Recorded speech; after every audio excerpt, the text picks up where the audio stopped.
Entre la alta sociedad en México durante el Porfiriato, surgió una tendencia a imitar los estilos europeos, tanto en costumbres de la vida cotidiana como en los modelos arquitectónicos.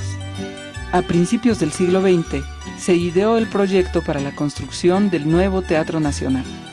Así, se demolió el que ya existía y el 1 de octubre de 1904, frente a la Alameda Central, donde había estado el convento de Santa Isabel, se comenzó la construcción de los cimientos del que se convertiría en el Palacio de Bellas Artes. El proyecto fue realizado por el arquitecto italiano Adamo Boari, quien hacia 1899 se establece en México para trabajar los proyectos del edificio de Correos y las modificaciones al antiguo Teatro Nacional, en colaboración con el ingeniero Gonzalo Garita. De 1901 a 1904, Boari se dedica a preparar el proyecto para el nuevo teatro y viaja a Europa y Estados Unidos con el fin de hacer algunos estudios sobre la arquitectura teatral. En base a las conclusiones obtenidas, diseñó un edificio que incorporaba los avances tecnológicos de los mejores teatros de la época. El edificio se caracterizaba por organizar las salas en torno a un gran hall, rematado por una triple cúpula situada entre el vestíbulo y la sala de espectáculos.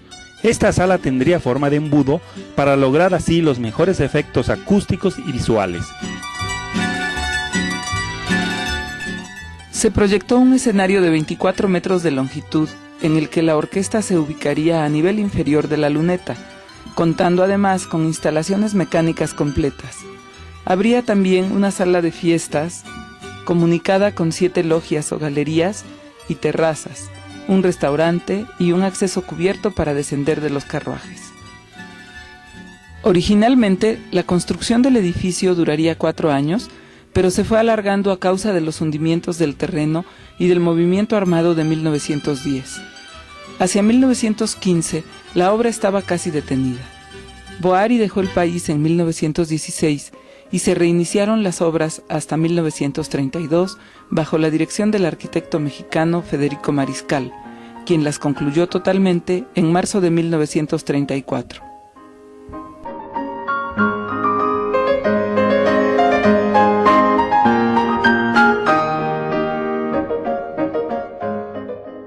Luis Cardosa y Aragón, en su libro México, pintura de hoy, explica que el arte de esa época se limitaba a seguir influencias de escuelas extranjeras, olvidándose de lo nuestro. Se olvidaron mostrar lo que era México, y lo único que importaba era seguir lo que se encontraba de moda, decía Luis Cardosa y Aragón. Señala además que uno de los precursores de esta imitación era el propio Porfirio Díaz, que en esos años había mandado construir el Palacio de Bellas Artes. La corte de Porfirio Díaz se retrataba con sus gustos y aspiraciones en la patética arquitectura de repostería europea del Palacio de Bellas Artes. Las siluetas de los teatros podrían dividirse en 2 grandes categorías: la llamada radial, derivada del teatro romano, y la rectangular, invariablemente adoptada en Francia e Italia. Boari insiste en utilizar los materiales de su época, la estructura de acero revestida de concreto que debe expresarse en las formas externas. El frontón triangular clásico es reemplazado por las arquivoltas que manifiestan al exterior las armaduras curvas de la cubierta, imprimiendo movimiento a las cornisas y los remates. Ideas cuyas raíces más profundas habrá que buscar en Viollet-le-Duc, que considera a la estructura fundida con la ornamentación como expresión arquitectónica y que tanta influencia habría de ejercer en el Art Nouveau. Estaba convencido que el Teatro Nacional de México constituye un gran esfuerzo de arquitectura teatral, quizá el más importante después de la Ópera de París. Federico Mariscal fue quien terminó la obra e introdujo cambios sustanciales tanto en la decoración interior como en el programa del edificio, al dividirlo en el teatro propiamente dicho y el museo con múltiples salas de exposiciones, cuya sede principal es el salón de fiestas del proyecto original. Se rediseñó también la escalera monumental y la disposición del vestíbulo. Dejó el nombre de Teatro Nacional para llamarse Palacio de Bellas Artes. El proyecto de terminación se hizo en 1930, perdiéndose la unidad estilística y arquitectónica. El Art Nouveau era ya historia. Había sucumbido el régimen que propició la construcción del teatro. El Art Déco, llamado así en memoria de la Exposición de Artes Decorativas de París en 1925, estaba en boga y aparece en la nueva decoración interior del palacio. La envolvente general de la planta puede descomponerse en 3 volúmenes. El frontal, en el que se ubican las crujías donde está el hall rematado por la triple cúpula, y el vestíbulo hacia la fachada. El espacio más significativo es el hall central, con un vacío de casi 40 metros de altura rematado por la cúpula. Este hall establece el eje transversal más importante de la obra.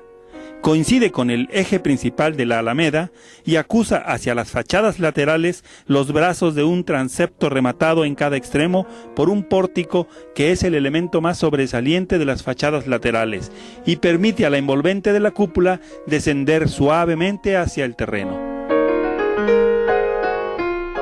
El cuerpo central corresponde a la sala. Las logias aligeran el volumen casi ciego que enlaza los cuerpos extremos.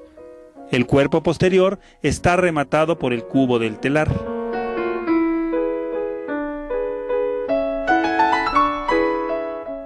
Toda la fachada principal se resuelve compositivamente en 2 grandes niveles, delimitados por la gran cornisa superior y la intermedia en que se apoyan las logias. Estos 2 niveles se apoyan en un basamento de muy poca altura que originalmente descansaba en la rampa escalonada que era la plaza proyectada por Boary.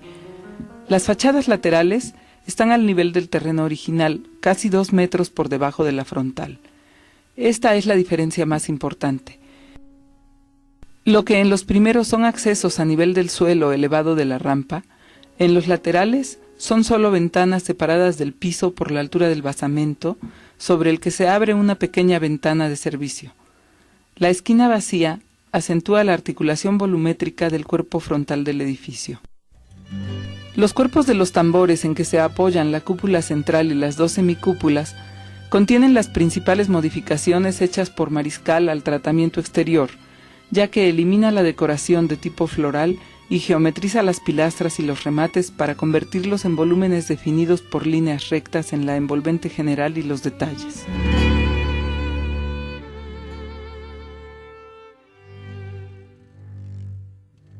El mármol de las fachadas es de distintas procedencias. Las numerosas esculturas que las ornamentan y las columnas son de Carrara. Las esculturas se deben a diversos artistas. El grupo central, llamado La Armonía, es de Leonardo Bistolfi.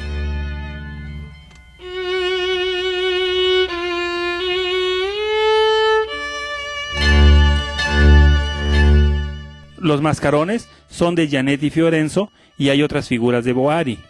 Igualmente, deben mencionarse las de Andrea Ayar, ubicadas en la fachada principal a nivel de piso.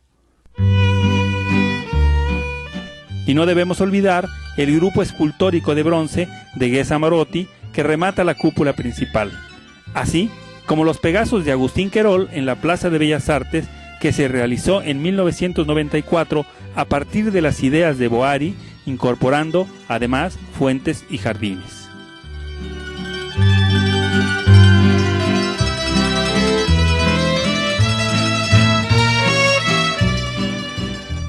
No se puede dejar de mencionar la famosa cortina de mosaicos de cristal sobre lámina de acero realizada por Tiffany Studios de Nueva York. Esta obra, que representa una vista del Valle de México, está hecha con más de 1 millón de piezas de cristal opalescente, cuya elaboración tardó casi 2 años y es única en el mundo por su mérito artístico. En el interior del hall y de la sala, Federico Mariscal aplicó un revestimiento de diversos mármoles nacionales y una decoración Art Déco realizada en París por la casa Edgar Brandt, que incorpora motivos mexicanos como mascarones mayas en acero y cactáceas en bronce. Para la obra escultórica, Boary contrató a los mejores artistas de su tiempo. Leonardo Bistolfi, el más famoso de Italia, el húngaro Géza Marotti por su éxito en la Exposición de Milán de 1906, Agustín Querol, el escultor decorativo más notable de España, y trajo a México a Gianetti Fiorenzo para esculpir la ornamentación que representa la flora y la fauna del país. Boari menciona: el futuro Teatro Nacional de México, si no presenta grandes puntos visuales de conjunto, goza, no obstante, de excepcionales ventajas. Una de las principales es que, encontrándose en el verdadero centro de la ciudad, tiene un parque secular por un lado, desembocan en su plaza todas las arterias principales y estará rodeado de nuevos y vistosos edificios. La plaza de enfrente tiene una extensión de 96 metros, esto es, 3 veces la altura del edificio. Por lo tanto, está de acuerdo a las nuevas leyes teóricas de una nueva perspectiva. Esta característica del edificio coincide con el planteamiento de Guarino Guarini de defender los métodos formales derivados de concepciones eurítmicas, en donde la distancia del observador es decisiva en la percepción de la obra. Un nuevo movimiento parece iniciarse en los albores del presente siglo. Me refiero al arte nuevo. Tal calificativo, vago pero universal, sirve perfectamente para traducir las diversas manifestaciones de este movimiento cosmopolista modernísimo. No se crea por esto que es preciso renegar del pasado. Hoy más que nunca, cada país debe hacer gala de sus formas arquitectónicas típicas, modernizándolas. La escuela nueva se ha introducido ya felizmente en los teatros, en los cuales, más que en otros edificios, deben imprimirse y revelarse los progresos modernos. La arquitectura exterior del futuro Teatro de México será tomada de las antiguas proporciones clásicas, pero rejuvenecidas con las nuevas aplicaciones, y en cuanto a la interior, seguirá más libremente las huellas trazadas por el nuevo arte decorativo moderno. Se refleja aquí el conocimiento profundo de los teóricos de la arquitectura y de la construcción del siglo XIX, que Boari estudiaría en su paso por la Universidad de Ferrara y en el Politécnico de Bolonia, donde se graduó de ingeniero. Sin embargo, deja entrever un gran sentido de la contemporaneidad, a pesar de su sólida formación académica. Por ejemplo, la solución de los capiteles de los pórticos del teatro, en los que sustituye las formas clásicas por las innovaciones decorativas de su tiempo, o los originales balcones ondulantes sobre las puertas laterales, con perfecta estereotomía.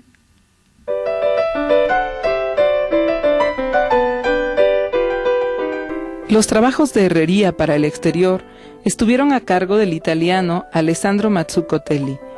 En su composición hallamos tallos, hojas, palmas, serpientes y liras.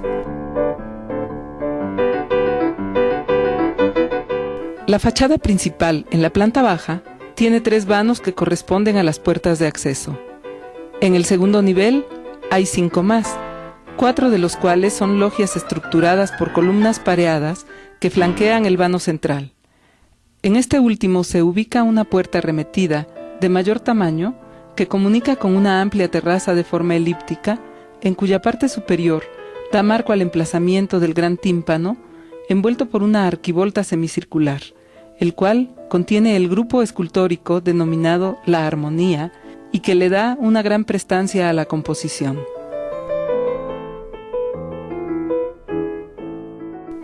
La terraza, a su vez, forma el pórtico del acceso principal, sostenido por esbeltas columnas. Los capiteles, las pilastras y los cornisamentos fueron diseñados por Boari fuera de los cánones clásicos, en una línea estilística cercana al Art Nouveau. También incluyó algunos detalles ornamentales tomados directamente del pasado indígena, como los mascarones del caballero águila y el caballero jaguar, que forman las claves de los arcos en sendas entradas secundarias de la fachada principal, además de las serpientes contrapuestas que rematan el intradós de esos arcos. Con ello quiso dar una suerte de legitimación del repertorio plástico precolombino, elevando algunos de estos motivos artísticos a la categoría de acentos de modernidad.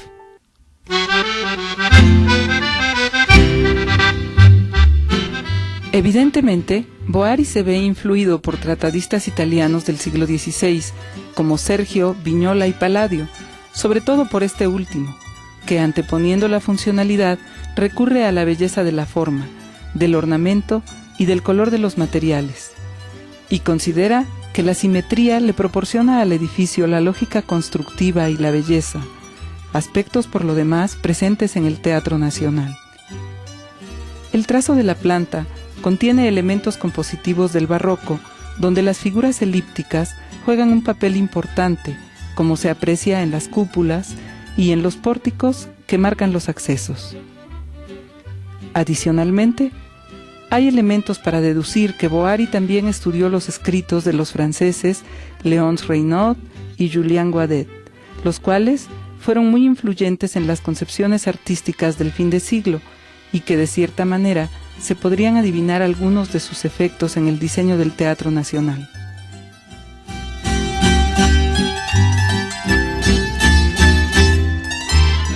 El debate teórico de la arquitectura francesa de finales del siglo XIX se caracterizaba por un extremo racionalismo.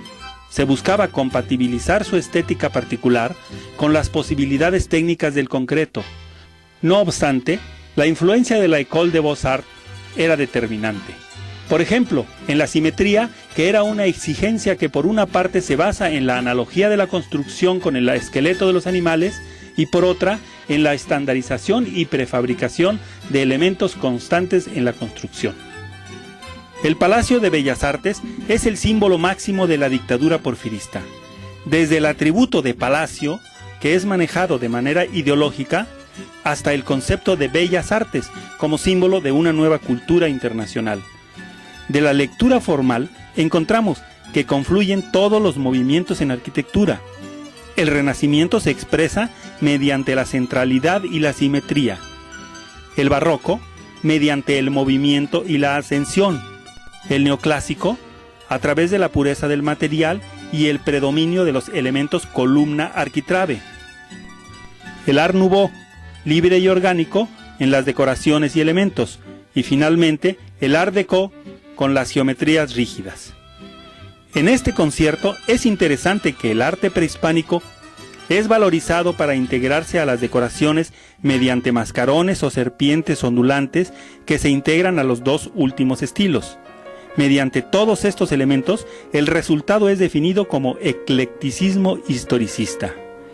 Con base a lo anterior, no es posible hablar de la aplicación estricta de los tratados porque las condiciones en las que se crea este inmueble responden a una naturaleza diferente. Es decir, el objeto arquitectónico, si bien retoma el rectángulo áureo, es producto de la idea individual de un arquitecto.